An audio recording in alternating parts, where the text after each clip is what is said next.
পণের দাবিতে গৃহবধূ নির্যাতন ও আত্মহত্যায় প্ররোচনা দেওয়ার দায়ে 10 বছরের সাজা হলো স্বামী বিপ্লব সাহার।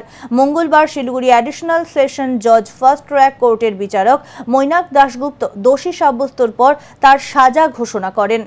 জানা গিয়েছে, ফালাকাটার যাদবপল্লীর বাসিন্দা এক তরুণীর সঙ্গে শিলিগুড়ি জ্যোতিনগর কলোনির বাসিন্দা বিপ্লব সাহার বিয়ে হয়। অভিযোগ, বিয়ের কয়েকদিন পর থেকেই ওই গৃহবধূর ওপর অত্যাচার শুরু হয়ে যায়। পণের দাবিতে শ্বশুর বাড়ির লোকজন মারধর করে বলে অভিযোগ। এমনকি আত্মহত্যার জন্য প্ররোচনা দেওয়া হতো। 2007 সালের 11 ফেব্রুয়ারি অগ্নিদগ্ধ হয়ে মারা যান ওই গৃহবধূ।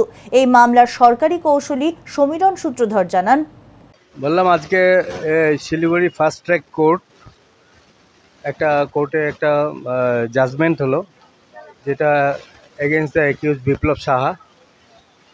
বিপ্লব সাহার এখানে বাড়ি হলো আপনার শিলিগুড়িতে জ্যোতিনগর কলোনিতে বাড়ি ওর, আর মেয়েটির ছিল বাড়ি ফালাকাটা হচ্ছে আপনার যাদবপল্লী আছে, যাদবপল্লীর মেয়ে। তাকে শিলিগুড়িতে বিয়ে হয়েছিল, হওয়ার পর এই বিভিন্ন রকমের অত্যাচার হতো মেয়েটির উপর। তো অত্যাচারের চোটে মেয়েটি আলটিমেটলি বার্ন হয়ে যায়, জ্বলে যায় তার সর্বাঙ্গ। জ্বলার পরে কেস চলে, প্রায় 24 জন এই সাক্ষী ছিল। এই সাক্ষীগুলো হয়ে গেল।